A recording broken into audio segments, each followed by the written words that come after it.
সন্মানীয় ছাৰ বাইদেউসকল আৰু মৰমৰ ছাত্ৰ ছাত্ৰীসকল ইংটেবলৈ স্বাগতম জনাইছোঁ। এটি বিশেষ আৰু গুৰুত্বপূৰ্ণ ভিডিঅ' লৈ আহিছোঁ। যিসকল ছাত্ৰ ছাত্ৰীয়ে এইবাৰ মেট্ৰিক পৰীক্ষাত উত্তীৰ্ণ হৈছে তেওঁলোকৰ এডমিশ্যনৰ কাৰণে ইতিমধ্যে আসাম হায়াৰ ছেকেণ্ডেৰী এডুকেশ্যন কাউন্সিলৰ তৰফৰ পৰা জাননী প্ৰকাশ কৰা হৈছে আৰু দৰ্পণ পৰ্টেলৰ যোগেদি এডমিশ্যন ল'ব লাগিব ছাত্ৰ ছাত্ৰীসকলে তেওঁলোকৰ পচন্দৰ স্কুলখনত।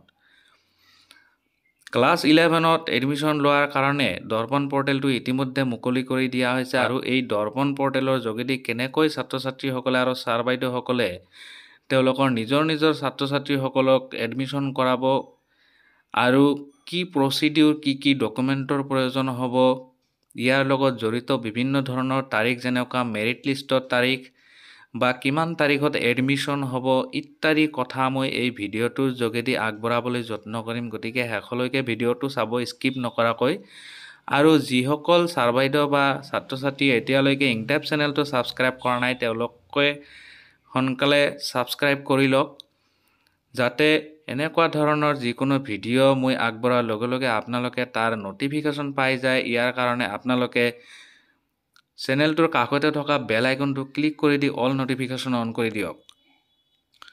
আপোনালোকে স্ক্ৰীনত দেখা পাইছে দৰ্পণ পৰ্টেলটো মই মোবাইলত অপেন কৰি ৰাখিছোঁ আৰু ষ্টুডেণ্টৰ অপশ্যনটো দেখা পাইছে। ষ্টুডেণ্ট এডমিশ্যনত ক্লিক কৰিলে আপোনালোকে এইটো পেজত আহি যাব আৰু এই পেজত আপোনালোকে দেখা পাব 10 digit mobile number, date of birth আৰু 4টা আই পিন।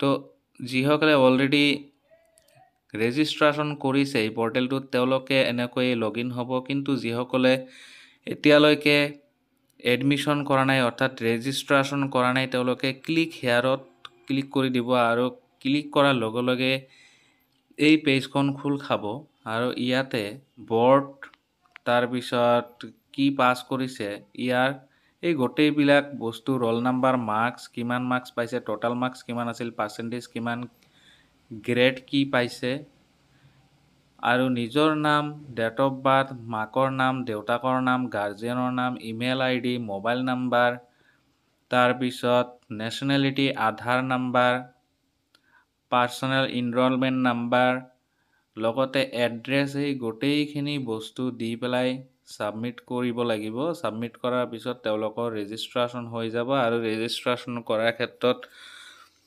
দুটা ডকুমেণ্টৰ প্ৰয়োজন হ'ব।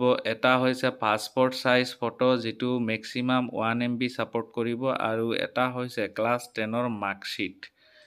ক্লাছ 10ৰ মাৰ্কশ্বিটৰ ক্ষেত্ৰতো 1 MB হ'ব লাগিব আৰু এই দুটা ডকুমেণ্ট আপলোড কৰি 4টা ডিজিটৰ পিন ইয়াত দিব লাগিব নিজৰ মতে আৰু ইয়াতটো নেক্সটত ক্লিক কৰিব লাগিব।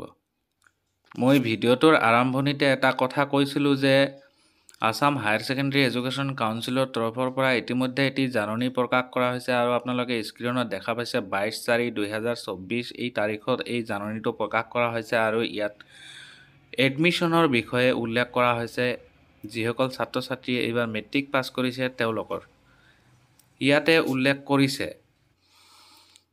যে যিসকল ছাত্ৰ ছাত্ৰীয়ে HS ফাৰ্ষ্ট ইয়াৰত এডমিশ্যন ল'ব বিচাৰিছে 2024-25 ছেছনৰ কাৰণে বিভিন্ন university, degree college, senior secondary school, higher secondary স্কুলত তেওঁলোকে দৰ্পণ পৰ্টেলৰ যোগেদি এডমিশ্যন ল'ব লাগিব আৰু এডমিশ্যন লোৱাৰ কাৰণে এই দৰ্পণ পৰ্টেলটো মুকলি কৰি দিয়া হৈছে আজিৰ পৰা অৰ্থাৎ 23/4/2024 তাৰিখৰ পৰা। ইয়াত হায়াৰ ছেকেণ্ডেৰী ফাৰ্ষ্ট ইয়াৰত এডমিশ্যন লোৱাৰ কাৰণে বিভিন্ন ধৰণৰ তাৰিখসমূহ টাইমলাইন উল্লেখ কৰি দিয়া হৈছে।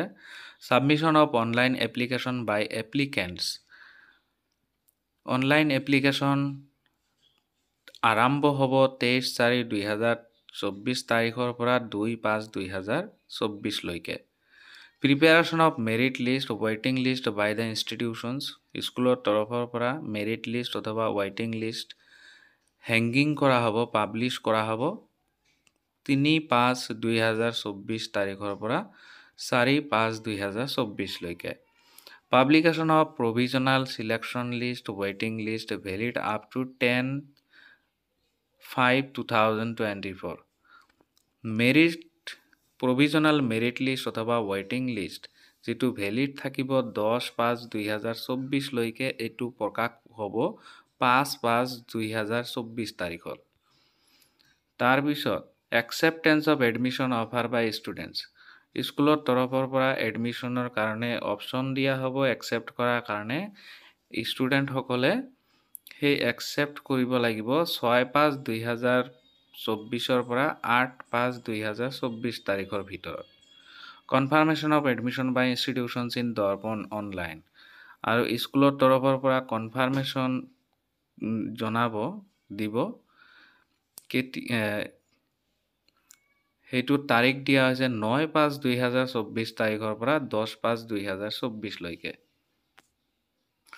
দৰ্পণ পৰ্টেলটো সম্পৰ্কে আৰু এইচএছ ফাৰ্ষ্ট ইয়াৰত এডমিশন লোৱা সম্পৰ্কে কিছুমান গাইডলাইন প্ৰস্তুত কৰা হৈছে ছাত্ৰ-ছাত্ৰীসকলৰ কাৰণে An applicant has to submit application online through Darpan portal. Darpan পৰ্টেলৰ যোগেদিহে অকল এডমিশনৰ কাৰণে আবেদন কৰিব লাগিব A student can apply up to maximum of 5 number of applications.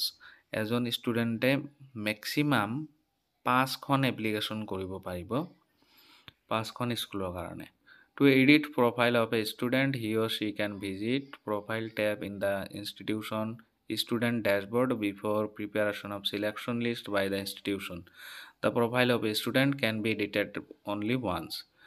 আৰু ষ্টুডেণ্ট সকলে যদিহে কিবা ভুল কৰিছে ৰোল নাম্বাৰ বা নিজৰ নামত বা date of birth mobile number তেতিয়াহ'লে তেওঁলোকে প্ৰফাইল টেবত গৈ পেলাই এইটো এডিট কৰি ল'ব পাৰিব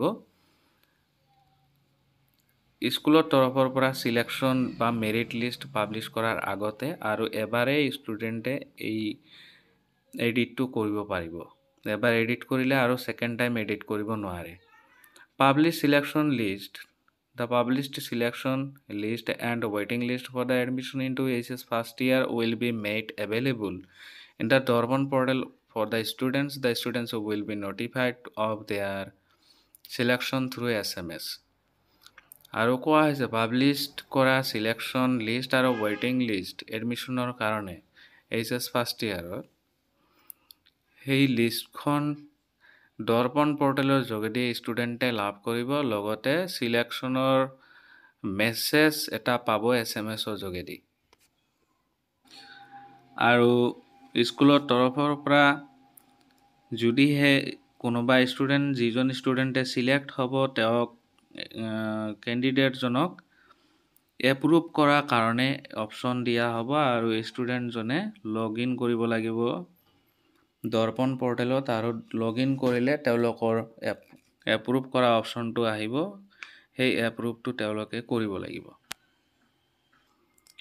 আৰু এডমিশনৰ সময়ত ছাত্ৰ-ছাত্ৰীসকলে নিজৰ মতে সাবজেক্টবোৰ চেঞ্জ কৰি ল'ব পাৰিব ইয়াত কোনো প্ৰবলেম নাথাকিব আশা কৰিছো ভিডিঅ'টোৰ পৰা উপকৃত হৈছে ধন্যবাদ